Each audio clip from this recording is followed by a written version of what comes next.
Ladies and gentlemen, this is Gamertag Radio. Welcome to Gamertag Radio. This is Danny Pena episode. This is episode 1409, and we have the trio. This is a rare moment because we've been busy the rest of the year, man. But we have the whole crew here. Let's start with Parris. What's up, Parris? Hey, good morning. How you doing? Good, man. Happy to have the whole crew up in here, man. And also, we have Peter, man. What's up, Pete? What's up, dude? It's been a while. I'm back. It's been a while. How you been, bro? How you been? Doing good. Little, just on the tail ends of getting over this jet lag. So spent the last 2 weeks in Bangkok for new opening for my job and dope. Doing well. Time difference from Bangkok here. Is it to you? 15 hours. Oof. So it's 6 for me here back in the state. In I almost said back in the States, back in Switzerland. But it's huh? Yeah, it's about 12 to the East Coast plus 3, so 15. Yeah. Oh, dope, man. Well, welcome back. Thank you. All right, so on this episode, we're gonna be talking about predictions of the Nintendo Switch 2, and also we have one more topic that I think we should. You want to start with that, Parris, and then we should start with that one. Yeah, we should start with that one. It's about the integration of Xbox and Steam. Now, there's been a huge debate. Actually, yesterday I was like, "Oh, let me go on Twitter or X. Let me see what's going on." And I saw there was like a trending news, and it says Sony versus Xbox, the battle over PC game access. And guess who started the conversation? It was the man himself, Parris. That was the first one that started on top. So, Parris, we gotta talk about this, man. I mean, we've been talking about this for a while, but now it looks like okay, slowly the news is coming out. Okay, is this considered a leak? Like, do you think it was on purpose, or was this like planned from Xbox before we I think it was a leak. I do think it was a leak. To kind of backtrack on the history of this, really, Phil Spencer's the one that started all this, and it was pretty much a year ago at GDC last year, because he talked about being open platforms, on Xbox hardware. In other words, adding other digital stores. And I think he's never said Steam, but I think he did say the Epic Store at one point. But even when we interviewed him a few weeks ago, I mentioned it then about open platforms and, not in agreement. So Destin, when he interviewed Phil, he straight up asked him about Steam, and he just laughed. He didn't acknowledge it, but he laughed. He didn't deny it either.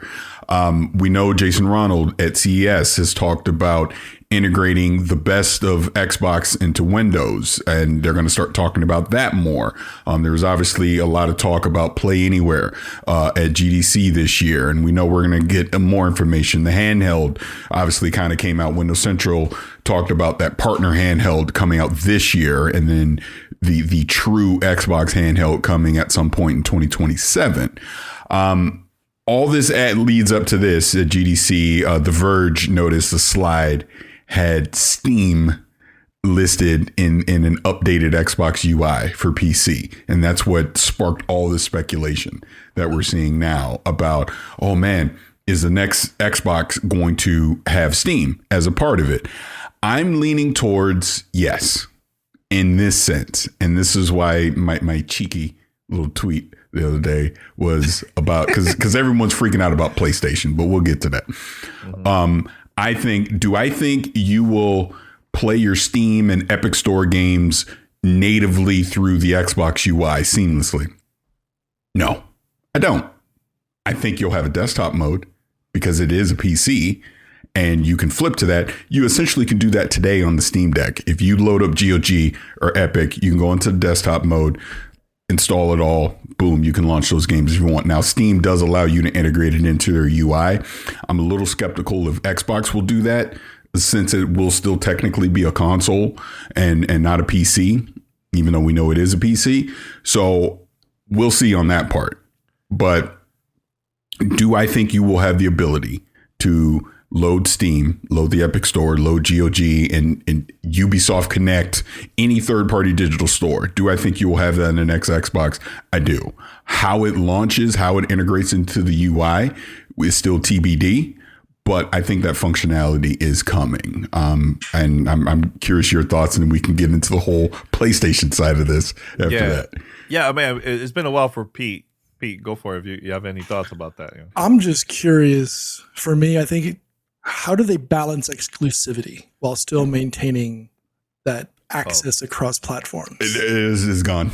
I mean, that's got to be the big question, right? Yeah. I've caught enough grief over that over the past few weeks that exclusive. I mean, he said it for all intents and purposes. Phil has told you, don't expect any game to be exclusive anymore. Could there still be some exceptions? Yes, but 90 percentile. Expect them to eventually show up on other platforms. Yeah, I mean, here's the thing. Like, remember back in the days when there was the Steam machine? There was no way for us, I remember getting a Steam machine from anywhere, and I downloaded a bunch of games, indie games especially. But imagine now, fast forward to 2025, there was like a Steam machine, Parris. I can still play all these Steam games, right? It's not like, let's say a company like PlayStation or whoever, let's say Xbox, they also release games on Steam. They're not going to say, okay, we're not going to have this game available on a device just because we don't feel like, we want this to be just an exclusive PC only, and that's it. I think companies not going to do that because that's more money for the companies to just have it open. Just whoever has Steam, you will have access to all those games. I think that's a good thing. I don't see that as like a bad thing. Like why people think that these games are going to be available on those consoles, like in the console, if once it's available in the future. So I agree, because let's just jump into this. So yeah. Part of the pushback on all of this is, you have people going, well, why would Xbox want a competing digital store on their hardware? That doesn't make sense. They're going to lose money. Again, listen to what Phil Spencer has been telling you. And this was with Xbox era. He talked about they're not trying to convince you to move over anymore. They're not going to try and force you to move over into their platform. Instead, we'll take the 70%.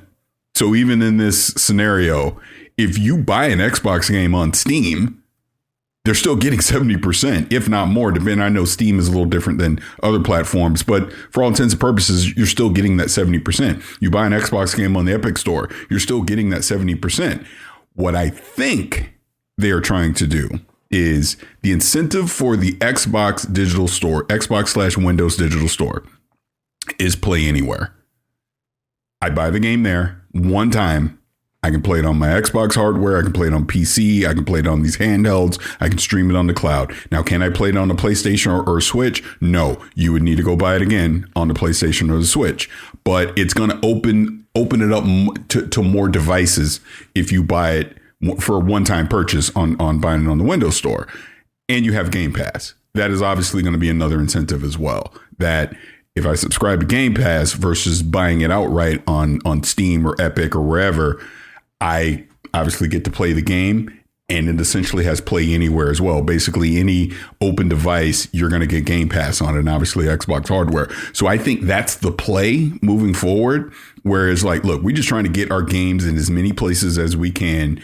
Sure, we'll make more money if you buy it from us directly, but we'll still get the vast majority of the money if you buy it on another store, because look, people have made their investments. Like Steam, I have a vast investment of games on Steam, obviously on Xbox, PlayStation, etc. So they're not going to try and force you to drop your investment anymore. If you want to continue to just get your games on that one digital store, go for it. They're not going to stop you from doing that. They're not trying to make things exclusive to gatekeep it off. They're just going to put it everywhere. Is the strategy going to work? I have no freaking idea, but it's what they're going to do. And it's what's about to happen. Let's go into the PlayStation side of this, because this has obviously been the number one hot topic surrounding all of this. PlayStation now ports their games to Steam and Epic. It is not day and date. I think there will be a day when that happens. Probably not anytime soon. But right now, we're looking at anywhere between, I think Spider-Man 2 was kind of the quickest one. I think that was like a 14-month turnaround or something like that. But let's just say all intents and purposes, 18 months from when it comes out on PlayStation till it comes out on PC. People are speculating, are they going to block it on this Xbox hybrid? I say no. And and this is why I bring up the UI thing. Do I think PlayStation will be okay if PlayStation games launch through the Xbox UI and seamlessly look like it's an Xbox game? I don't. But if you have a desktop mode, which is a PC, I'm loading up Steam and I'm playing the game as I would today. It's absolutely no different in that way. I just think, and again, I just put on my IT hat. Does PlayStation really want to go through all the hassle and effort to try and block a PC game on certain tiers of hardware? Because we're also speculating whatever this Xbox hybrid is, sure, Microsoft will make one, but Acer might make one. Asus might make one, MSI might make one, Lenovo might make one. So there's going to be different variants of PC hardware that can essentially be an Xbox and a PC. So are they really going to try and block all that? I bought the game. You've got your money at that point. This is my whole thing. If I bought Spider-Man 2, you really trying to tell me, well, you could play it on that, but not that, because it says Xbox. No, you can't play it on that. I don't think they're going to go through all that effort. And honestly, I would have to look at the terms of service with Valve and Steam. Is that even allowed to block per device? I don't know. I know they can block region to where you can't sell it. But if I own the game, can I play it? Hell, I can build my own PC, right? So I don't know. I'm leaning towards no. And there's no right or wrong answer currently because we're essentially 2 years away from knowing the answer to this. So we don't know. And we don't know how Xbox is going to integrate Steam or Epic into their store, into their new hardware anyway. So there's still a lot of questions that need to be answered before we'll 100% know. But I'm leaning towards, if I done bought the damn game, why do you care? You made your money. I already can play PlayStation games on PC with an Xbox controller with Xbox branding, the whole thing. So it's no different other than, this is an Xbox hardware. So I'm going to block it out of pettiness and potentially pissing off my customers. That doesn't make sense to me. So I say no. What do you think? I don't see PlayStation blocking that at all. Now, I do see where gamers need to log in to like their PlayStation account, I guess. I don't know, I think that will be beneficial for PlayStation to do that. That's optional right now too. Well, it's optional now. Yeah, it's optional, but I could definitely Helldivers too. Helldivers 2, yeah. I mean, they removed that because there was like a huge controversy from that, but I think, look, now with Forza 5 coming out now very, very soon on PlayStation, you have to log in using a Microsoft account in order to play that game. One is because of the cloud, another cloud. Well, yeah, it's the cloud, right? They saved like all the save progress or anything. You could do it through there. I think it's similar to like when you play a game on console now and you go to cross progression, yeah, you save all that. Forza Horizon 5 won't do it though. They already said it. You won't have any cross progression.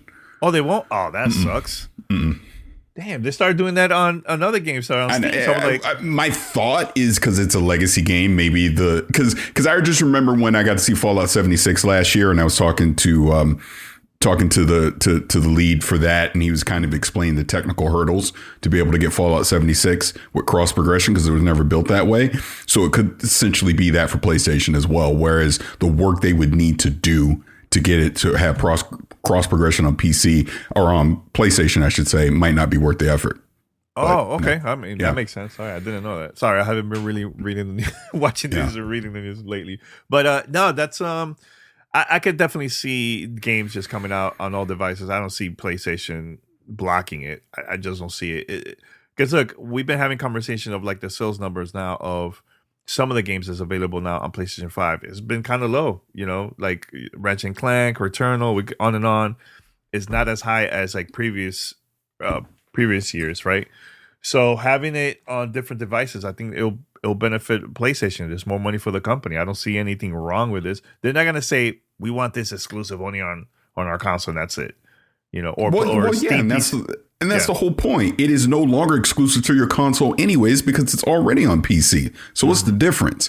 I mean, look, Xbox is doing something we assume radically different. Whatever this next Xbox is not a closed environment anymore. Maybe the Xbox of things will still run as a quote unquote Xbox console, but it's going to be able to do more of that. It's going to have access to more PC things. Again, Windows Central talked about, and Jez said, this is him speculating, so it's not 100%, that Xbox is going to change their development over to Win32, which in layman terms just means you're just making the game once. It's one time for Xbox and PC. You're no longer having to, quote unquote, port it over to one platform or another. It is essentially one game being on Win32. So the Xbox version that you would have for next gen would run natively on a PC and run natively on whatever this hybrid console is going to be. So that helps developers, obviously, because it just streamlines, some of their work. Obviously, they'll still have to port over to PlayStation and to Nintendo, but they're making a PC. let's just be clear about that. If all these rumors are true, it is a PC. It is what Valve does with the Steam Deck. The Steam Deck is a PC that you obviously can hit the button. You're presented with, big picture mode, the Steam UI, you play your games. But if you want to tinker, because I tinker with mine all the time, you can do that. You can go to desktop mode. You can load other digital stores. You can do emulation. Now, I don't know how they'll handle all that. We'll see, just from a security standpoint to avoid any, kind of hacks or cheating and things like that. Again, these are questions they still need to answer. But I think at the end of the day, you're going to get a universal UI from Xbox that runs on PC, runs on whatever their hybrid console is going to be, runs on cloud, and obviously any of these PC handheld variants that will come out, that UI is going to look universal. Essentially, it's the Xbox app on PC. And I think, this is just me, we'll see, Pete. I'm curious what you think about this just from a technical and infrastructure standpoint.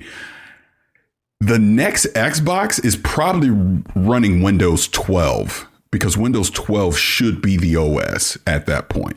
So I think you can essentially build your own Xbox moving forward. I think that might be something that we see, where it is the Xbox app on PC that you're firing up, and there will be Xbox features baked into the OS moving forward. So regardless of if you buy it off the shelf, you buy it from Microsoft, or you build it yourself, the second that you load that OS, you have an Xbox. That's what I think, but we'll see. So I've had some thoughts on this over the last week or two, killing time online or killing time at work. Every Windows machine comes with the Xbox app already preloaded into your machine. What's to change, or why not just make that Xbox link an automatic link straight into Xbox Cloud Pass? So you're playing through your browser anyways, or have that link to an image in your PC that opens up big picture mode or some variant or iteration of that into your PC. So now you've converted, you're on your desktop, you've done some, Microsoft Office stuff or whatever. You're like, okay, I want to take a break. Click the Xbox icon on your desktop or shortcut or whatever. Whoop, opens up, think of it as kind of like a slide or one of like the, what's it called? Desktop workspaces on Xbox, right? Or on your Windows PC. You press that, it just natively opens up. Boom, you're in your Xbox ecosystem. You want to play a game, click the game, and you're in. If you happen to have your controller, connected already, boom, just start playing. And I think when you start thinking in those terms, and you start to understand how much easier it is to just jump in and not care about having to get up and move or change. We've talked about this for years now, how Microsoft is just trying to get you into their ecosystem. They don't care whether you're on a Samsung device, whether you're on a Fire Stick, or whether you're on a Samsung TV or on your native PC. They don't care anymore about the physical device. And we've known for decades that the hardware is always going to be a loss leader for them. They don't move that out of the way. Shift your development, your strong suit at Microsoft. Depends on who you're talking to, right? All they normally do is just buy the competition. But for the most part, make it a software iteration so that once you're in the Windows PC, that's it, you're done. You can natively flip from game mode to PC mode to browsing to going on YouTube, all at the flick of a button. Make it, be it a macro on your Steam Deck, or hit F13 or whatever you want to an F key on your keyboard. Boom, you're in. If you think about it like that, it's an easy way to walk in right into the game. I mean, it is essentially what the Steam Deck does today in Steam OS and Linux. It's the same exact concept, but Microsoft obviously owns Windows, so they would use Windows to do that. But clearly, you're going to have to customize it, because let's not forget too, the Xbox is Windows. At the OS level, it is a variant of Windows. It is a custom version of Windows, so it is already running Windows. It is how much of that yeah. So it's just how much of that experience do you just want to bring to the standard OS versus having to customize it and have various variants of it. I'm very fascinated to see what this is going to look like. It sounds like we're going to hear a lot more about this year. I would imagine probably after the June showcase, not at the showcase itself, but probably afterwards. I can see Jason Ronald going on a media tour, really sitting down with hopefully us, and talking about this more, because there's a lot of questions that need to be answered. And while Phil has teased and hinted and all that, I want to talk to the person that's actually in charge of implementing this, so we can understand what to expect versus, because all we're doing is speculating right now. This is why I'm saying, again, nobody's wrong to think either way. No, PlayStation will, PlayStation won't, Steam will be integrated, won't. We don't know until we get solid answers on it. So I'm looking forward to that. Like, this PC handheld that's coming this year, I know we talked about this a little bit already, Danny, but it's not going to be the true Xbox handheld. It is essentially going to be another Rogue Ally, or Legion Go, where it is a PC handheld running Windows, and then they're going to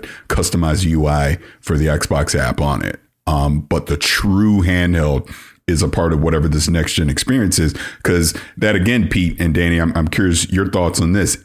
If I had to guess, I am thinking, because look, I need to be clear when I say I'm guessing, because I was told that I speak very authoritative, and people are like, well, you said this and it didn't happen, so now you're wrong. I'm guessing. I want to be clear. I would assume this whole forward compatibility, backwards compatibility, whatever the handheld will do, the next gen Xbox is going to do to play your 360, Xbox One, and this current generation games, is probably emulation. I think you're going to see emulation baked into this as far as the handheld goes. And again, this is where AI and machine learning and all that stuff probably factors into this. But I think we're going to have a layer that is emulating previous titles. And when I say previous, I'm talking first and third party titles that you own digitally in the Xbox store. You'll be able to play on this next gen hardware moving forward. What do you think, Pete? I'm still stuck on the integration / exclusivity piece. It can do it, because when let's go back to what I was saying earlier, and I apologize, I just looked it up. It started back even on the original Duke. It was the OG was an actual fork of Windows 2000, and then Xbox 360 was Windows 7, maybe. 360. God, that probably would that have been Windows ME? Ugh. No, because no, it was a modified version of Windows 2000. No, Windows 2000. It was, okay. I'm looking at it right now. It was Windows. Yeah. Xbox 360 was a modified version of Windows 2000, which who knows? Maybe it was ME. But going back to your question, I think the emulation concept, what I was going to, maybe went a little too deep into the rabbit hole of Reddit, but it's possible, right?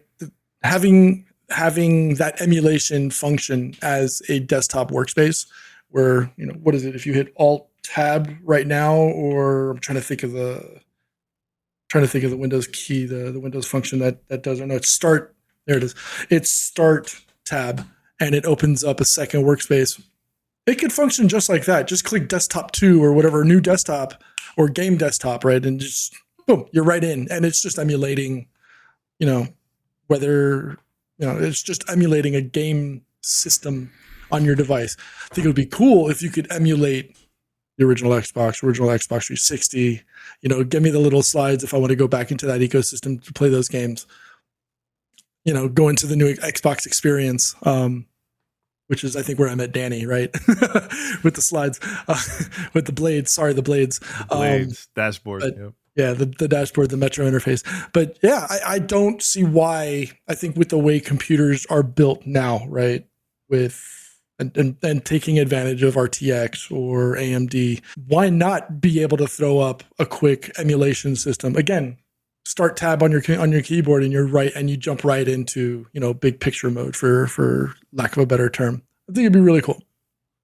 I do have a question though. Do you think the price is going to be all over the place with this now? Yes. That's the part I'm kind of like, because we have the handheld version, and now we have probably like a Series X, I guess, version that's going to be more expensive. How much of a price difference do you think is going to be though, Parris? Well, this is where it comes in. Are they going to have OEM? I never said OEM variants of this. Whereas, look, we know Microsoft is going to essentially make reference model of the console, reference model of the handheld, right? But is Lenovo and MSI and Asus also making one?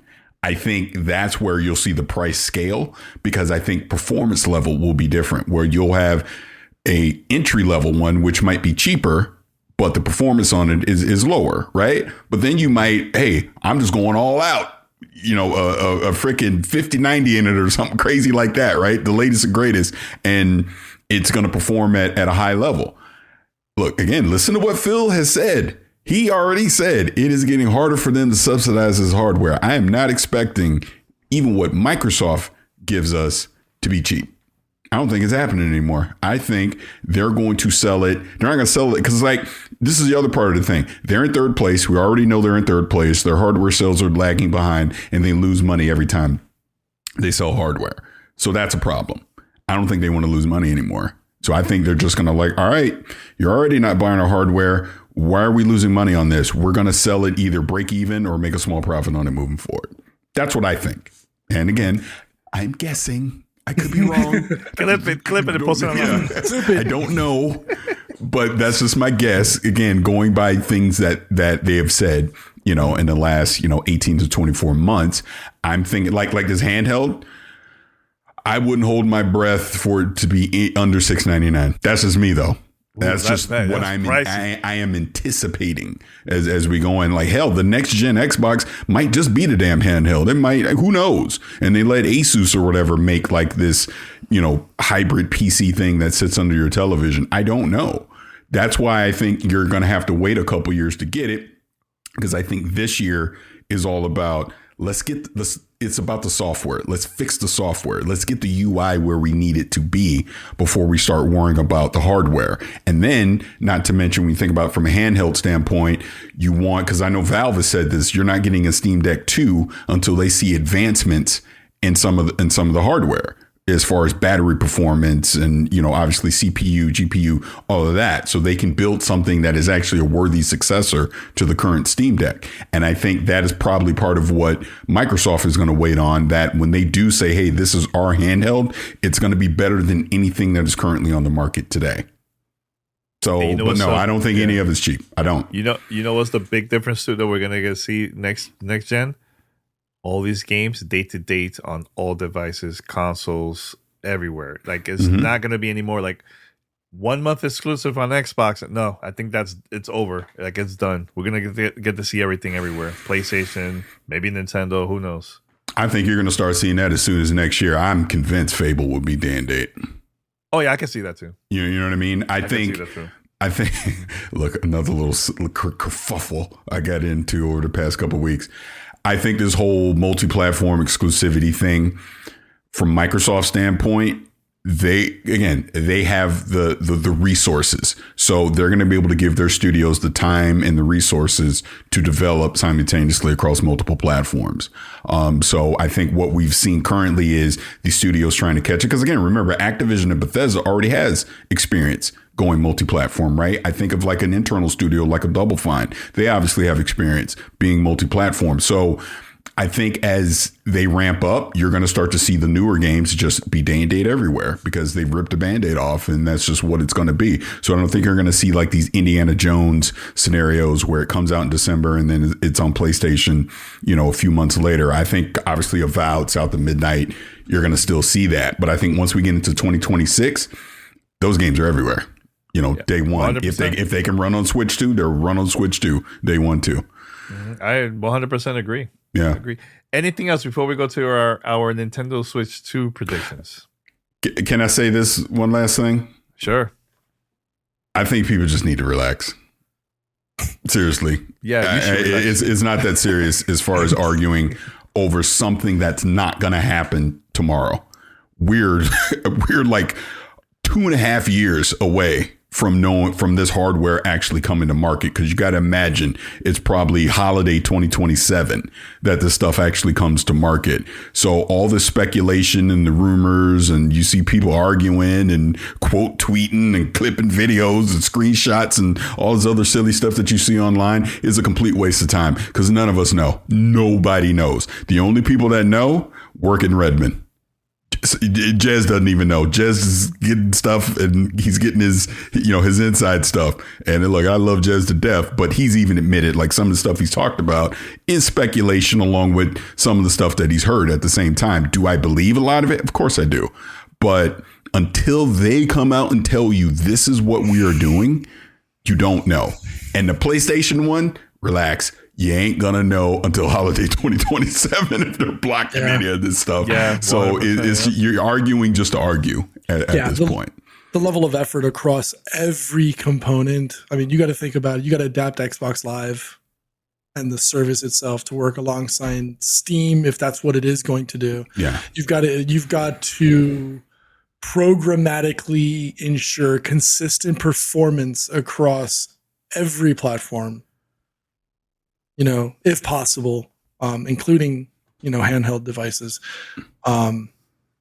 It's a bold move, but in this day and age, in this industry, this is what you need to do. You need to be able to be fluid. You need to be able to shift to what everybody else is doing, not stay hard struck on one pinhole focus, because that's how you get left behind by clinging on. You have to adapt. And this is Microsoft, albeit surprisingly, as big and huge as an organization as Microsoft is, for them to acknowledge that, hey, we're losing this and it's not worth the cycles and or the cash to continue to fight this battle. Let's just go back to their roots, theoretically, right? And go back into software, and let's shrink the hardware components so it's not as, difficult for themselves, right? You want to be able to hit that moving target, and it's a lot easier when you broaden your view and you start looking outside of your scope. So, look, kudos to them for doing it. And the next couple of years, again, for Microsoft is going to be interesting. So hopefully this isn't going to be games version wise. It's going to be, how do they present games, and how do you giving gamers a new platform to play. Yep. Yeah. Shifting the focus. Shout out to Tanya. She posted this. We're going to end it with this. She wrote, folks really act like they will lose everything over a game being available on multiple platforms. Instead of being happy, more people can play more games. Can I say this? I just this is a little petty. Shout out to Tanya. Yeah. And yeah, shout out to Tanya. Love you to death, and hopefully get to see you soon. I saw a video. I swear to God, he was about to cry. Are you serious? Because potentially PlayStation games might be playable on this Xbox hybrid. I swear to God, he almost had tears in his eyes. I'm not lying. And all it was why it won't happen. Like literally just defiant. Like the world was going to end if God of War Ragnarok was playable on the goddamn Xbox console. It's insanity, dude. This is what I'm saying. We are grown. Because look, we old and I just don't care anymore. We're grown. We're adults. And some of y'all act like freaking children with this stuff. It is insane to me. If you still have access, because Tanya nailed it. If you can play the game, why do you care if somebody else gets to play it too? Unless it's by your parameters and your rules on how they play it. Get out of here with that nonsense. Who cares? Honestly, who cares? Because I'm going to tell you who don't care. My children. They don't. Hey, I'll tell you right now, Danny, Violet, she ain't going to care. She'd be like, I just want to play. Yep. They don't care about this stuff anymore. Only us middle-aged, midlife crisis people care about this stuff. I'm just being serious. We're the only ones that care about this. So it's like, look, has Xbox changed their messaging in the past few years? Yes. Did exclusivity matter to them and now it don't? Yes. But, and look, because, I've had receipts pulled on me left and right over the past few weeks. I've never faltered that. I simply don't care if games are playable elsewhere. And that's just what Xbox is doing. Is Nintendo doing it? Clearly not. Is PlayStation doing it? Kind of, sort of. Because they're putting games on PC. No, I do not think they're going to put their games on Xbox. Look, unless it's through Steam. And beyond that, who cares? Who really cares? Disclaimer there. And if they do, who cares? Who cares? Exactly. It's nonsense, and it's exhausting, and it's tiring to see the same usual suspects saying the same tired message over and over again. It's video games. We are grown. We got mortgages and car notes, and college tuitions to pay to be sitting here arguing about a goddamn video game showing up on another platform. Who cares? Seriously. Enjoy the game. Let's talk about, like we said, I'd rather talk about the Switch too, because that's exciting to me. And that's exclusive games. But you goddamn right, I'm going to go buy and play that 3D Mario. You know what I'm saying? Yeah. So let's talk about that. Parris, people will always bring this up. What about Nintendo? It's working for Nintendo. Why they can't do it like Nintendo? I can answer that question. Nintendo's in a different lane, but go ahead. Well, they are in a different lane, and also their development costs are a fraction of what you see in these big AAA games on PlayStation and Xbox. So their return on investment is a lot less. Not to mention, they always synergize their games with their hardware. And they also make a profit on their hardware because they don't try and compete at the power narrative. They deliver a lower performing piece of hardware that plays excellent games that are developed at a fraction of the cost that we see on PlayStation and Xbox. That's why. It's literally it. So, okay. But let's argue over that too. It's like, whatever, just go play Mario. That's what I'm going to do. Exactly. Oh, but you can play Halo and Call of Duty, Fallout, Starfield, and Flight Simulator on the Switch too as well. Well, it's and a rumor. Can you imagine, and I'm going to use Parris's word, the kerfuffle. Can you imagine the internet kerfuffle on Twitter? The moment a PlayStation game that's playable on a Switch, oh my God, X is going to blow up. It's going to catch fire. There's already 2 games. MLB The Show and the Horizon Lego game. There's already 2 games. No. But I want something like God of War or something like that on the Switch. Just to watch the meltdown, just to laugh, just to watch the meltdown. PlayStation, do me that favor. Announce God of War and all these games on Switch. Yeah, just give me a PlayStation exclusive on the Switch too. Oh my God! Just to watch. Can we go with a prediction? Because I swear to God, I'll argue this for an hour because it is just the most brain dead thing ever. That let's move on. Switch. We'll save it for the next show. Send us your feedback or questions.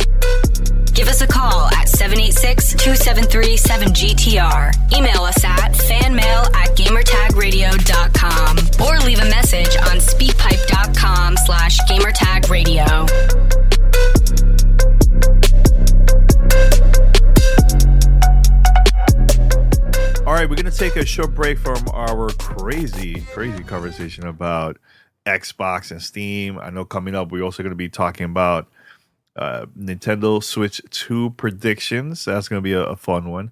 But first, we're going to be talking with Riana Manuel Pena here. Hello. Here, we're going to be talking about her experience at GDC, Xbox hands-on event for creators that was happening during the week of GDC. It was a lot of fun. Shout out to the whole Xbox team for yes, thanks for the invite. Yeah. So, Ree, how was the experience at the event, and what are the games that you got to play? Yeah, as you said, thanks to Team Xbox for shooting me an invite. Really appreciate it. And I love these hands-on events. It's nice to get a moment to sort of take a peruse through what's really exciting and coming up from any publisher, any system. And the Xbox team had a really great lineup. So this is the type of event where they take over a cool little, bar, restaurant. They set up, I think there was maybe, I want to say 20 or so booths with monitors and game stations where you can try out for the sniffles, where you can try out new upcoming games. And I had a really great time testing some stuff. So I'll just really quickly run down the full list of everything they had, because there's some things in here that I think you might be interested to check out, Danny. Ooh, let's talk about it. Let's go. Yeah. So first up was Clair Obscur Expedition 33 from Sandfall Interactive, which I'll talk about in just a few seconds here. They also had Detective Dodson from Masala Games, Hella from Wind Up Games, Herdling from developer Okomotive is a really cute game where you're herding little animals and living a farmy life, which is really sweet. Hotel Barcelona from White Owls Inc., which was kind of like a side-scrolly beat-em-up game. Looked like your type of thing, Danny, for sure. Promise Mascot Agency from Calzen Gameworks. Revenge of the Savage Planet from Raccoon Logic. It's a follow-up to Journey to Savage Planet, which a lot of people remember. Very fun game. Nice little tongue-in-cheek humor to that one. Spices of Life from developer Gambier Studio. Wheel World from Messhoff. And finally, To a T from developer Uvula, which is brought to you by the creators of Katamari, and it's definitely got a lot of that DNA. I didn't get to play myself, but I watched a friend of the show, Blessing Adeoye Jr. from Kind of Funny, in his gameplay, and it's a really sweet little experience where you're playing as a little dude who is stuck in a T-pose and has to live his life that way.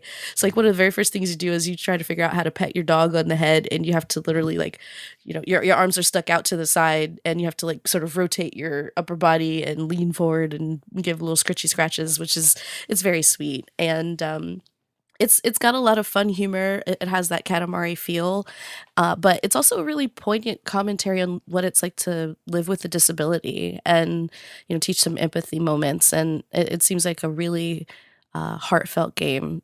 So I would recommend people check that out if that's their vibe. But today, David, we're here to talk about Clair Obscur Expedition 33 from Sandfall. Lots of hype for this game. I also got to play a preview demo a couple weeks back, and Ree just played recently, so her brain is very fresh with everything about the game. Now, Ree, my first question: have you ever played a game like this? Like this reminds me of some like Final Fantasy games, or one of my favorite games from the Xbox 360 era called Lost Odyssey. It reminds me of that type of vibe. Have you ever played a game like that in the past? I've tried. So I've tried Persona games here and there. I didn't play the most recent in that vein, Metaphor Refantasio, which I know is the top of the list for a lot of people for 2024. But the turn-based action games are really tough for me to get into. Pokemon might be the closest relative that has ever clicked for me. Mm-hmm. And again, I apologize for the sniffles. It's a lot of dust in our house right now. But don't usually vibe with these games. And so I was very curious about Clair Obscur because the storytelling in the trailer was so intriguing. And one of my favorite actors, Charlie Cox, who obviously many people know him as the actor who plays the character Daredevil, but I actually fell in love with him in Stardust. And shout out to anybody who recognizes that movie reference. But he plays the lead character, your main playable character, Gustav. And there's this really interesting setup where you're in a world where every year the paintress, this mysterious figure in the distance that you can't really get to, puts a number up on the side of a mountain, and everybody who is that number's age just disappears, just vanishes, like fades to dust, Thanos snap style. And every year that number is ticking down. So it's just really unique and something I haven't ever really read about or seen in a movie or heard in fiction, as the main narrative conceit. And so I was instantly intrigued by just that premise, but obviously this fighting style was a bit out of my comfort zone. So I wanted to give it a try to see if I could get over that initial challenge. And Mhm. I mean, spoiler alert, I did. It clicked with me so fast. And I can get into why in just a few minutes here. But I will say the narrative and the talent behind this game is what got me. But truthfully, playing it just felt smooth as silk. And holy cow, this has a lot of style. Dope. Dope. Yeah, I love the story, love the look. I love also the game mechanics, the way how you fight enemies and everything. It reminds me also a little bit of like a game like, and this is from like Super Nintendo era. Here in the States, this would be called uh, Final Fantasy 3, and it's actually Final Fantasy 6 in Japan. So it has like those similar controllers and stuff too, man. Where Hmm. you shoot. There's I think a button where you shoot before when you attack, and after that you could also use like your magic. You could also do melee and all that stuff. Like, just love the way how you play in this, and also the layout, the look of the combat every time is really really cool. So now Yeah. I do have to So, mention the game is not easy, because it was not easy when I got to play this. It took me forever to pass certain areas, and even the final boss of the demo was pretty hard for me to complete it. yeah. So a little bit more on the combat and what we're trying to describe. It's a little different from, a Persona or what you would imagine as sort of traditional turn-based. And every turn, you as the party leader have the opportunity to control however many people in your party. Each of them get a turn. Sorry.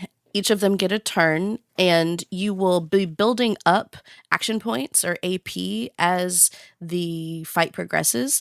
And the more AP you have, the more options you have in what you can do with each of your player characters' turns. So for every one of your playable characters, you can choose to aim, which gives you whatever projectile that character has. For Gustav, it's a gun. For Loon, she shoots magic. Other characters have other things that are projectiles. And you can sort of try to get a critical shot on your enemies and take a certain amount of damage down, usually a nice big chunk right at the beginning, which is fun. Sometimes that can combo depending on what different Pictos or Luminas you have assigned to each character, which I can get to in another second. There's a lot of layers to this combat. But you can aim and shoot, and then you can do what is essentially a spell or a regular hack and slash attack. The quote unquote spell slot for each of your characters will depend on their fighting style and, their story, what they do, as their narrative character should dictate. And then you have that base attack that just, you slash at them and hope to do some damage. So you have a few options with each of your player characters whenever you're going to interact with the enemies. Depending on what's going on in the fight, sometimes your enemies might hit first. You might get the advantage. You have the ability when you're approaching an enemy to sort of jump them, like to throw the first punch and get the initiative. Or if you accidentally just run into them without doing that, they'll typically strike first. And when the enemy strikes, you have three options of either, well, four technically. You can take the hit, which I don't recommend because most of these are like 1 or 3 hit kills. You can dodge, you can parry, or you can jump, which sometimes triggers the ability to like sort of strike back. So it's very action oriented turn-based combat, and it's a little difficult to understand without seeing it or playing it. I will say I watched somebody else play for quite some time before I actually got to start my demo. That helped a lot, but you really don't get that moment, that aha moment where it clicks until you have the controller or whatever you're using in your hands. And when you do, it flows really, really, really naturally. And I have to commend Sandfall for making that work because it sounds so complicated. And obviously, this is like a quick preview, so I won't get into all of the different ways that the attributes of Pictos and Luminas work, but essentially just imagine them as buffs, right? They're buffs and combos that you use to level up your characters and make them more effective, or do specific types of damage against specific types of enemies that have like elemental weaknesses, for instance. And those combos work together between your playable characters, where one makes makes everybody more powerful, and then the next person makes the next critical shot do extra damage, and the last person hits that really great aim critical shot. Like there's ways to take the enemies out really fast if you can make everything work in harmony with these additional buffs. But it starts to click really fast. And the other thing that's on top of all of this is as I said, the action-based aspect, where once you do one of your quote-unquote spells, there is a quick time event to see if you double it or hit 2 targets instead of just 1 target, or do even more damage. And it has so much response time requirement from you that, as you said, Danny, it is really challenging. And I played it on normal. They have 2 other difficulties, one a little bit harder, one a little bit easier. But I would highly recommend trying this on normal if you're into this sort of game, if you're into action-based combat, because when the timing of certain things click, it feels really freaking good. And the other thing that's really interesting is certain characters that you would expect to be faster, their QTE response time is shorter, or a character is a little bit bigger, swings a little bit harder, and has, longer attacks. You have more time to get those QTEs off. So each character in your party feels different, even though you're doing very similar things. And, it is just really beautifully balanced, and it really makes you think about who you want to attack in what order and how they're all going to work together, almost like you're on a real team, or you're really managing a real group of people who are fighting through this fantastical world together. Sorry, I was on mute. No, I was going to say to you, I know you had a group of people that were just watching your game while you were playing and everything. So how was that reaction and the pressure of seeing people behind you just It was watching? A lot of pressure. Yeah. So I had sorry again for the sniffles. I had Colby from Tinsley PR, who was helping me. I had one of the devs there as well. And then towards the end, as I was getting to like the harder enemies and like the final boss of the demo, I had Blessing and then Stella Chung pulled up seats. They pulled stools up to sit behind me and to cheer me on. And I gotta tell you, Danny, I faced that final enemy way more times than I planned to, because everybody was on my side. They're like, wait, no, try equipping this or try doing this combo. And it was like such a team effort at the end.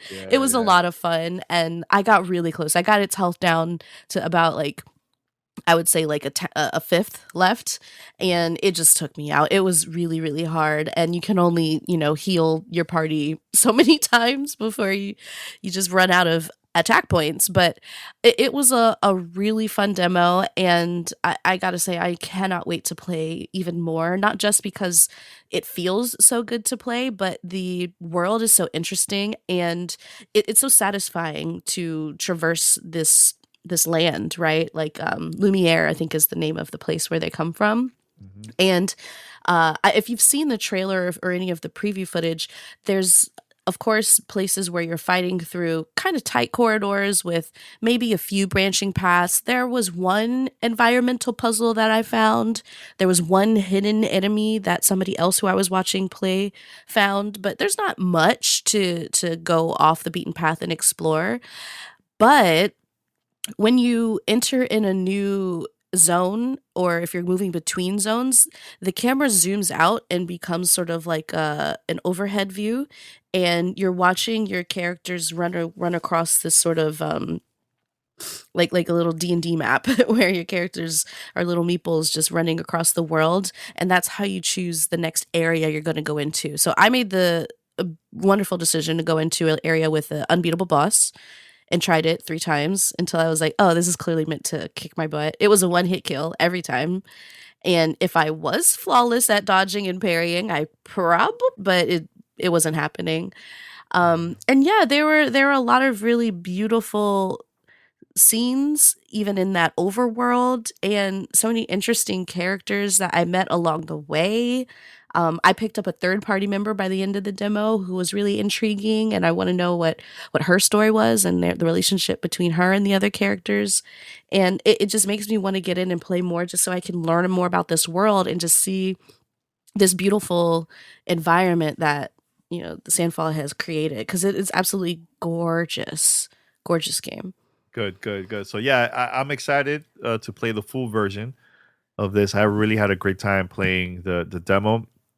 The game is even going to be better, So plus, the cast is phenomenal. I'm very excited to hear everybody's work in there. Yeah, the acting is really great so far. Very impressed. Really, really good. Yeah. So shout out to Tinsley PR and everybody that gave us an opportunity. Also Xbox for inviting you to go to the event and check out this game. So yes, everyone, thank you so much. Anything else, Ree, before we go continue with the show? Because Nintendo Switch 2 predictions next coming up. Yeah, I know that's what everybody wants to get to. Maybe we'll see all these games on Switch 2. Who knows? Yeah, right. All right, cool. All right, everyone. So let's continue with our conversation with Pete and Parris about Nintendo Switch 2 predictions. You're listening to Gamertag Radio.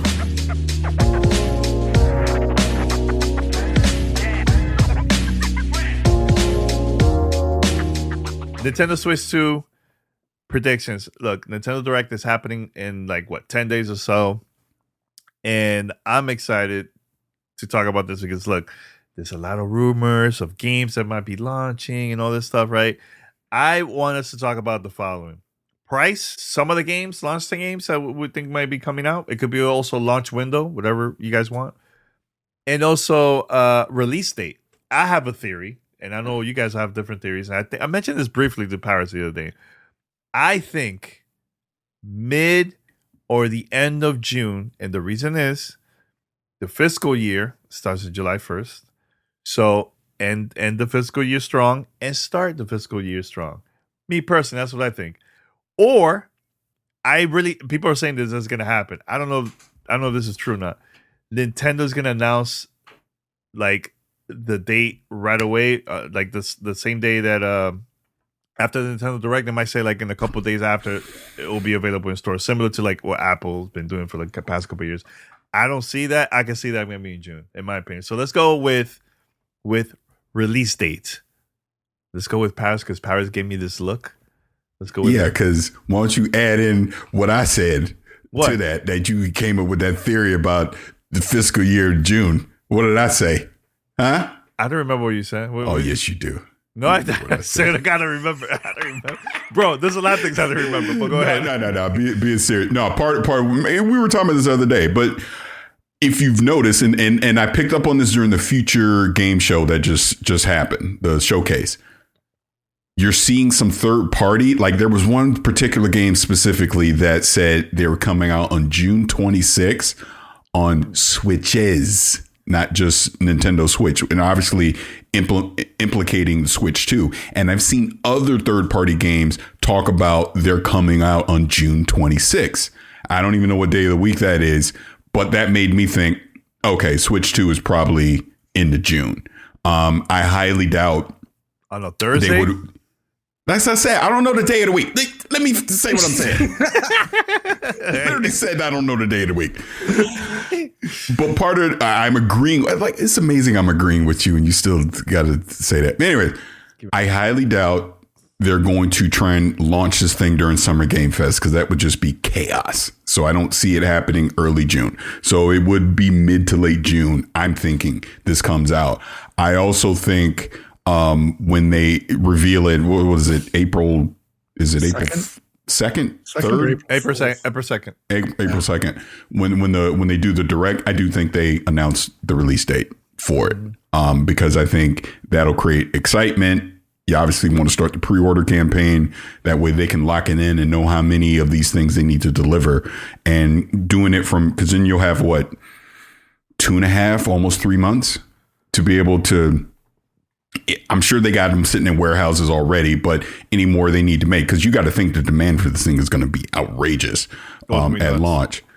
So yeah, I think we'll get a release date. I think mid to late June makes a lot of sense for it, and we'll see. see you in a couple weeks, or not even a couple weeks, 10 days. 10 days. Great prediction there. Pete, what about you, man?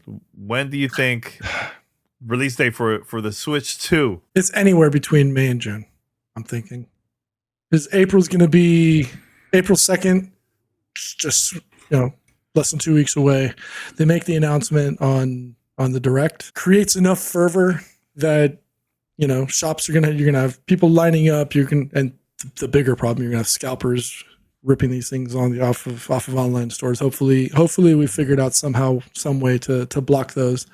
And then it hits. There's if you go by rumors and speculations or whatever you see on Twitter, Thunderstash said it was going to be May 15th based on game release patterns that he's seen. And then there's a former Nintendo employee that's talked about early summer, which aligns with your mid-June thing. But still, I'm thinking somewhere between May and June is when you'll see it.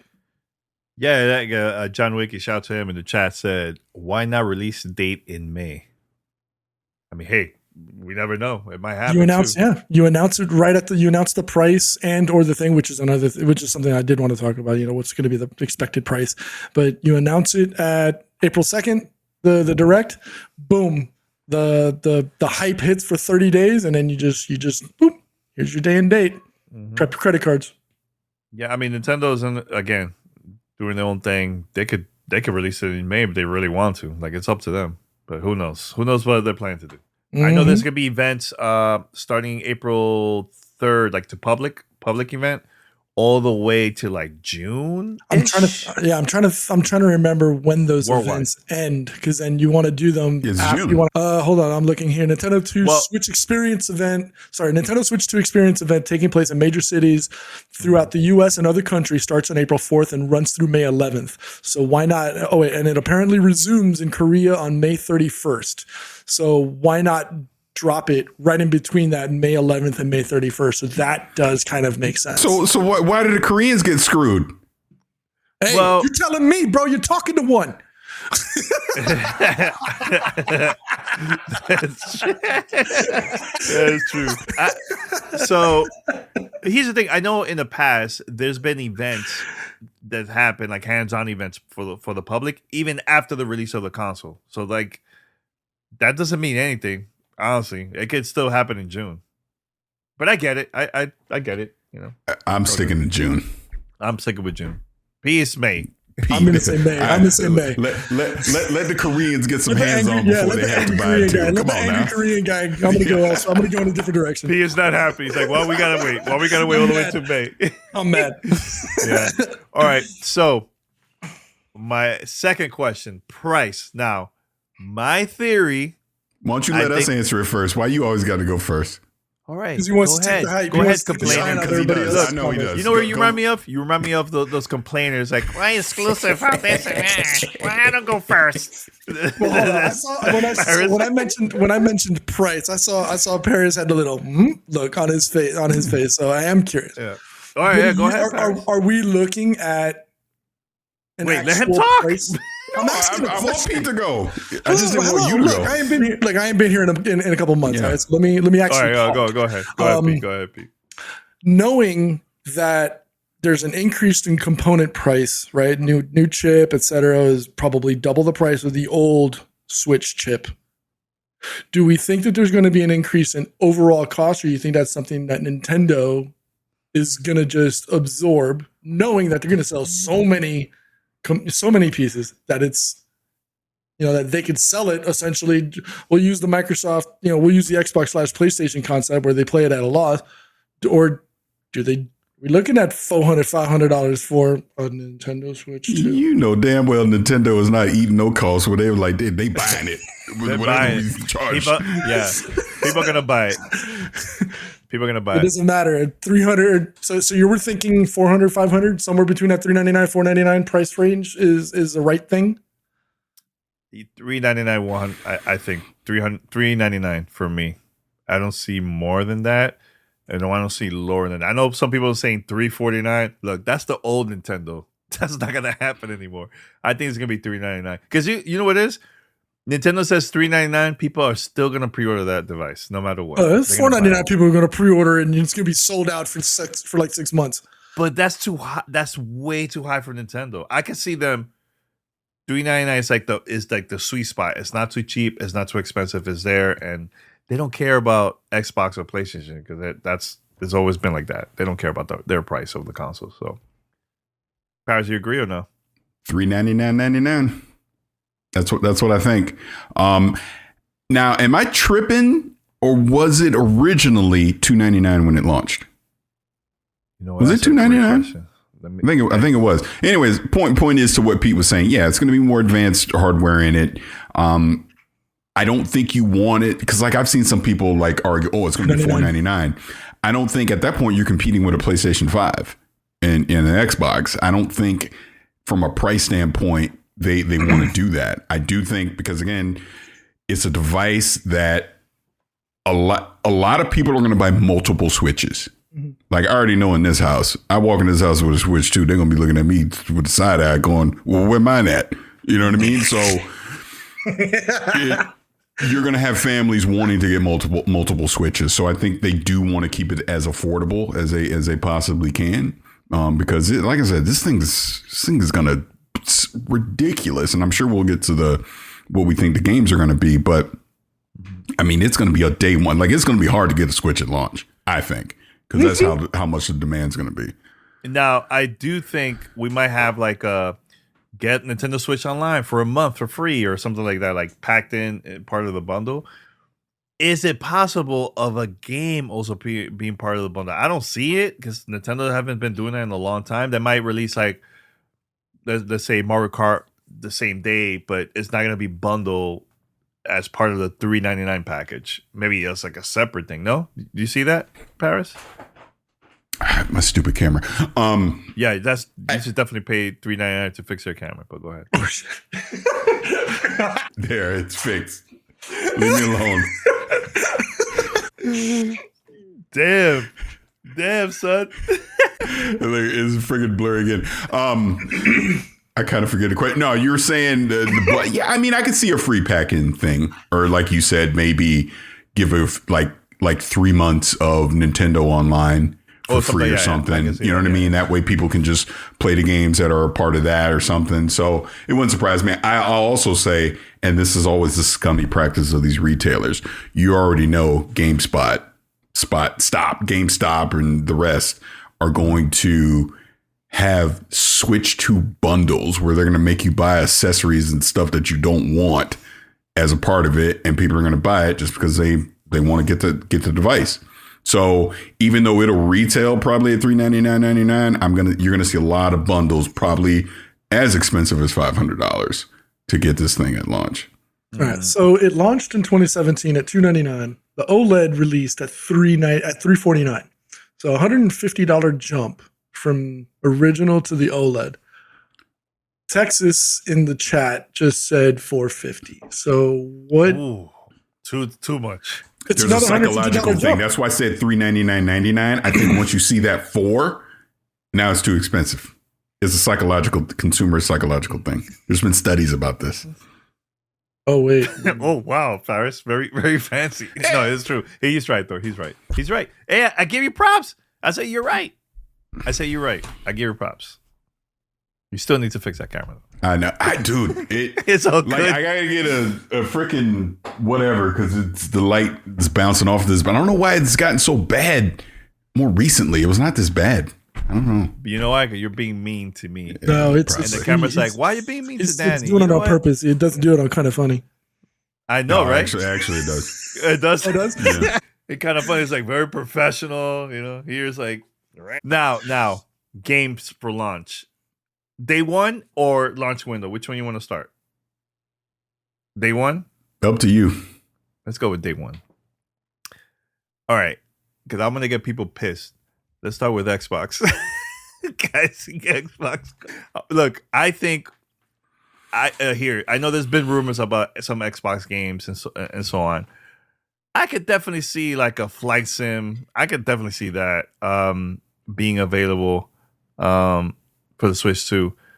Also, Halo Master Chief Collection. I don't know about the Halo Infinite or anything like that, but Master Chief, I could definitely see that, the collection. But That's from my prediction from like the Xbox side, third party. I have an Xbox One. Ooh, That I bet a lot of people ain't even thinking about, and it would make a lot of sense. Go ahead. Doom: The Dark Ages. I can definitely see that. Why is that? Why not? It's on No, PlayStation. It's on PlayStation day one. Why not? Okay. All right. Well, that's a lot of Xbox games. All right. Well, I mean, And to your Elden Ring point, as well. and again, it all comes down to we'll see what the hardware, what its capabilities are. Forza Horizon 5, Sea of Thieves. I mean, Indiana Jones. Yeah, that's what I mean. If it can run it, they're going to be there. And I know this is not day one, but actually maybe it could be day one. Black Ops 6. It could be a war zone. I can see a war zone. I love how Black Ops 6 or Warzone. he always got to side it into something else. I said Black Ops 6. It's possible, but I also can see a war zone. What's wrong with that? Well, that would obviously be a part of it because it's Black Ops 6. No, it's a separate thing, Parris. It's separate. Call of Duty. Let's just leave it at that. It's separate. You can play Black Ops 6 without Warzone. Like it's not, it's a two different teams that work on it. He's always difficult. You see this? No, it's not difficult. I've been dealing with this for 20 years.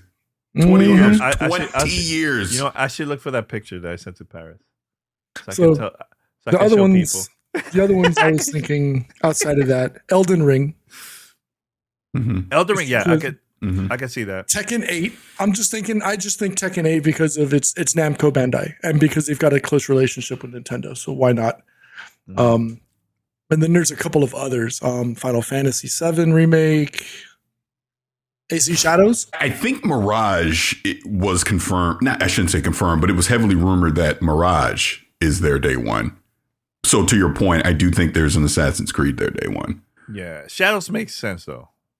And so I mentioned it earlier as a joke, but do you think Starfield or Fallout 4 is something we might see on there? Not launch day, launch window. I can see it in the future, but maybe not day and date. Okay. Yeah. I could definitely see that. Now, I'm trying to think of another third-party game that I could see like a Persona, maybe. Like a Persona, not a Persona. What was the last game that came out? What, Metaphor? Metaphor. I can see Metaphor coming out on the Switch. Refantasia? Switch 2. Yeah. I could definitely see that. Now, what about first party? Prime 4 is a no-brainer. Yeah. I think that's a layup. Now, Legends. again, we're talking day one, so I'm going to say Mario Kart. Yeah. Day one. I could definitely see that. Now, do you still see a 3D Mario this year? Stupid camera. Maybe. Because if it's not this year, then they're going to tie it with the movie. Use of Force, Paris. Use the Force. Look. By the way, I have to, someone in the chat just said that's a layup, Balatro, but it's probably already on Switch. It's already on Switch, isn't it? Sure, it is. Pretty sure it is. I'd be shocked if it isn't. Yeah. It's got to be. Now, I think Prime 4 will be the only Switch game that's going to be Switch and Switch 2. I don't see Mario Kart 9 on the Switch. It will be in like a Switch 2 exclusive. I can see that. So, and I agree with you, but I have to admit, I've been watching some Nintendo content creators recently because I'm getting excited for the Switch too. Mm-hmm. And one of them made a great point that Nintendo may not want to leave behind. I mean, because there's like 100 million Switches out there, right? Mm-hmm. That game's going to be so popular, people are going to buy it. So they may not want to risk the day one sales, and it's cross-gen. And some of their most popular games, the Zeldas, all that have come out at launch have been cross-gen, and they've sold gangbusters. So it might not be Switch 2 only. It might be cross-gen. The way he explained it, I was like, makes a good point, just from a profitability standpoint. So I'm with you. I think it's Switch 2 only, but thinking of it that way wouldn't shock me if it's not. That's an interesting take. I never thought about that. Okay.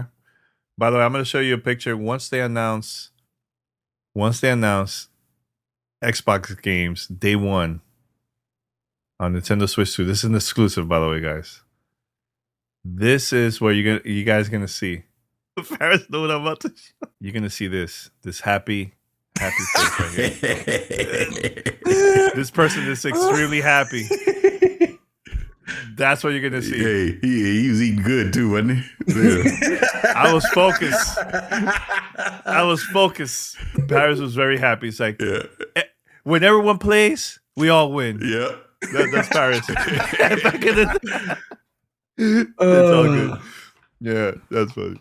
That's funny. Nah, I'm trying to think if there's anything else, any other launch title. Professor Supposedly, Layton. the rumor is that this is going to be the biggest game launch for Nintendo ever in the history of game. Yeah, I think so. One other game, and now we're talking launch window because I don't think it's their day one. Donkey Kong. Which Donkey Kong? Well, I don't know. I'm just saying. I think we're getting more Donkey Kong.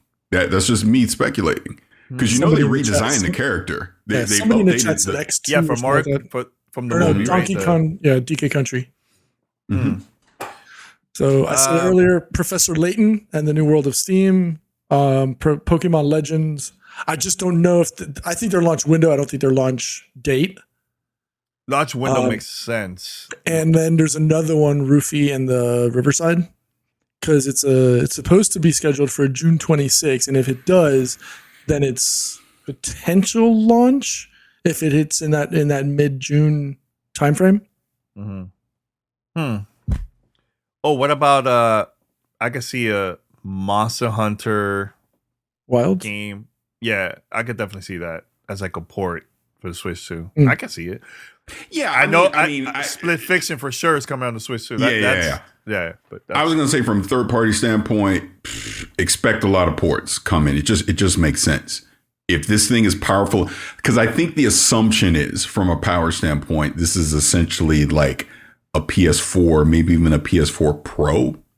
If it can hit that power level we currently see in this generation, I mean, hell, games like Horizon Forbidden West and God of War Ragnarok run on PS4s. So if you're able to at least do that from a cross-gen standpoint, I'm thinking you're going to see a lot of games get ported over to Switch too. Just why not? So and then there's nothing's game. off the table in my opinion. Isn't there like a ukulele game that's supposed to come out? It's been confirmed for Switch 2, but they just never put a timing on it. It's like Replay. Oh, like the chat's even saying again, Xbox. Yeah, South of Midnight on Switch 2 is a no-brainer. That's happening. That'll be a big one. That's definitely happening. South of Midnight. I don't think Cyberpunk runs on Switch 2, ironically enough, because the whole issue was last-gen hardware that got them all the issues. Because Phantom Liberty can't run on last-gen hardware; it's next-gen only. So I think at this point, I don't think it would. But look, it's CD Projekt Red. Who the frick knows, man? They'll run that thing on the damn refrigerator. Anything. the smart one, the smart refrigerator. The Samsung refrigerator. No, but I mean, it's been so long. Why would not? That would be smart for CD Projekt Red to release something that. I mean, look, it's. Well, I'm just thinking from a performance standpoint. They don't, they're going to want it to run great. So I can't see them taking that risk potentially with it. But now here's my question, man. Storage wise, for this Switch, I hope it's not like the original one, because these games seems very big. I mean, we definitely got to buy SD cards and all that stuff, but storage wise, do you think it's going to be a terabyte, let's say, or less? You can get a terabyte on a card. That's easy. That's light work. Not 500 gigs though, man. I think so. I was going to say 512. I think 512, and then obviously you go get the SD card For $4.99. And you also have to remember they do sell cartridges. So you can't physically buy the game still. They've not, made you go digital only. So that's why I'm thinking you go 512, it helps reduce costs. And anybody that is going all digital, need more storage, go buy an SD card.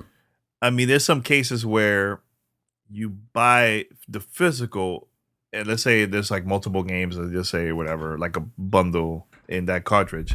You have to download the rest. Like that, I think that was it BioShock? It was about the first BioShock, and part 2 you had to like download it. It was like something like that. So that is possible too, Parris. Mm-hmm. So I'm looking at it right now, and it says storage, rumored, 12 gigs of RAM and 256 gigs of built-in UFS 3.1 storage. That won't surprise me at all. Wouldn't shock me. 56? Because they're going to expect you to say, hey, buy it physical or get an SD card. It's Nintendo. Bro, it's Nintendo. Like we always say, they don't care about your feelings. And the carts, the old cart, the carts, again, it could change because of memory, whatever, but the cards are 32 gigs, if I'm not mistaken. So, I mean, think of how many 32 gig games you can shove onto a 256 gig hard drive. Now, I have one more last thing to mention. Do you think it is possible that Nintendo's going to change their online format that they have? Why? Where you have to like down. I mean, look, I think the whole like, I think they are going to change. I mean, why would you going to buy a $4.99 console and then you're like, all right, you have to download the app in order to chat to play with your friends? Like that's too much. I do think they updated to make it more social, make it easier to get people together to play and communicate with each other. So I agree with you. I think so. Yeah, and family safe. Family safe too. Do you think they'll do their own voice integration, or will they leverage like a Discord integration? Not Discord. I don't see that happen. I can see maybe having their own. Now, if it's like a company like Xbox, they're releasing their own thing, that's probably going to use their servers, all right? Yeah, but Nintendo, I don't see Nintendo trying to develop its own, universal. Yeah, I'm actually with Pete. Platform. I think they'd leverage Discord before anything. Hell of a lot easier to just throw the API into Discord. Do you see this? Okay. You see how look at his face. Look at his face. Look like Violet farted in the room. Pretty sure Danny Pena, Xbox, and PlayStation utilize Discord, so why not Nintendo? Why are they so different? Why Nintendo's gonna have their own thing? Maybe integrated, yes, but not like use Discord to talk to everybody else. Like it's not gonna be like that, and that's the only way you can talk to people. Why not? No. They're not. Look, we know Nintendo. Look, and now we're going into IT stuff, but Nintendo's not going to spend money trying to develop its own communications platform. They're going to do that. Okay, let me ask you this question: why the past couple months there was like this test, like this there was like this test that people had to sign up in order like to test out the new Nintendo Switch Online. This happened like months ago, which is part of what's going to come up for Nintendo Switch 2. It has nothing to do with let's join with Discord. That's the only way you can talk to people to play Mario Kart. Nah, it's not going to happen. They're going to have their own thing, maybe integrated as an option, Parris of Discord. I can see that. But not like a solo thing and that's it. And if you don't like it, go F yourself. Whoa! What the hell was that? You pissed me off. See? Where is this? Y'all got a Where peek. is this Parris? Y'all got a peek on the other side of the curtain. Where is this Parris? This is how you talk. Where is this Parris? Where is this guy? I miss this guy. This guy. He was a nice guy. Privately. I didn't even do nothing. And he told me so to go F myself. This is the Parris I'm looking for. So mean. Just want to say that. You just made me forget what I was about to say. I was going to say something about the Discord thing. About the integration? You know what? Screw you. I can't even remember what I was about to say now. Like the integration, you feel like that's like the only way you could talk to your friends. More like how it is now with the mobile. In order to play Mario Kart and you want to talk to your friends, you have to download the mobile. So it's going to be like that for Discord. That's what you think. I don't think so. I do not think so. It's not what I said. So what the hell you were saying? Why are you arguing with me? I said they're going to have Discord. I said they're going to have Discord on Switch. I said yes as an option, not as like the only way you will talk to friends. No, that's not what you were fussing about. You were like, they're not going to do it at all. That's what you said. No, Pete is like, no, they're going to use Discord. That's the only way you could talk to online. It was a question. And then you had a stank face. Yeah, exactly. Yes. Exactly. You immediately develop their own Discord. Man, you guys would are a bunch they of use haters. their own communications, or would they integrate something like Discord? And then you just went, ew. Discord. You know what, Pete? I don't know if you remember back in the day, we used to get people that would get upset at us. They said that we would bully Danny. That we would, we'd be mean to him. Why? Now, this is why. This is exactly why we bully him. Stuff. Man. Look how he talks. This is why I go on tour. Because I don't have to put up with it. Parris and Pete, they were anti-Xbox. It was all about PC Master Race, Destiny, and all that. And I was the only one, sword and shield, protecting. You were too. You was like, no lies detected, bro. Absolute fact. Protecting Xbox. I'm like, nah, man, give him a chance. Give him a chance. And now everyone's like, when everybody plays, we all win. That's why when the online trolls get mad at me and they always your Xbox blah blah blah, I'm like, you sure as hell was not listening to Gamertag Radio back in the day. Yo, look, I have emails from people who are like, ever since Parris joined, I stopped listening to GTR. I'm unsubscribing. All he does is talk about trash about Xbox. That was It's Danny defending freaking Xbox. Sword and shield.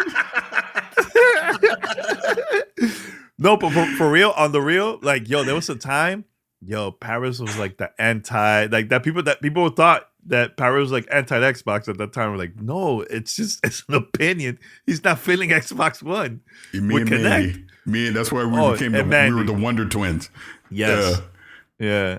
That looks pretty dope, Pete. Nah, but I mean, I know we're just joking around. We're wrapping it up now, but I mean, that was just like back in the day with that stuff. And it turns out I was freaking right. I just saw the Xbox One plan. I'm like, what are y'all doing? This does not make sense. Why are you not focusing on the games? And, I've said it a million times. I even said it when Phil was on a few years back. That spring showcase in 2016, when I still cannot believe they never made that public. That keynote he gave at the spring showcase in San Francisco in 2016 is everything that Xbox does today. He said it then. So this does tell you they obviously are looking far into the future about what they want Xbox to be, because they were laying the groundwork then, and that was 2016. To now have Game Pass, cloud gaming, obviously, what some of the stuff that they do, with Play Anywhere, all that started in 2016. Now we're starting to see where they're looking beyond 2025 into the 2030s on where they're taking Xbox, and they're laying the groundwork for that too. So, you may not be happy with everything that they're doing today, but I can at least see ahead, like, they're anticipating where the industry is going, and we'll see if it works out. Yep. Anything else, Pete, before we wrap it up? I'm good. That's, again, I'm curious what Nintendo's going to do for all these anti-scalping measures. What are they going to do? I mean, it's such a pervasive problem for online purchasing. How are they going to block it? They can do the same thing that NVIDIA does. Nothing. The only thing I can think of, sell them out of food trucks. Yeah, the only thing I can think of, which they did that similar to, if you wanted to register for the Nintendo Switch 2 event, you have to have a Nintendo Switch online account, and you can sign up like that. That's like the only way I think they probably could do something like that. But who knows? It's Nintendo. All right, everyone. Thank you so much for listening and also watching Gamertag Radio episode 1409. Remember to hit us up. Fan mail if you agree or disagree. Not with me, but with P and Parris. If you disagree with them, hit them up. Because everybody's going to agree with me, though. Are they going to have 4 SKUs of the Switch 2? Is that happening? Hey. 4 SKUs. I'm still right. That's still the most insane thing that you've ever said on this show. I'm still right. Still right. But everyone, thank you so much. Until next time, we're out. Peace.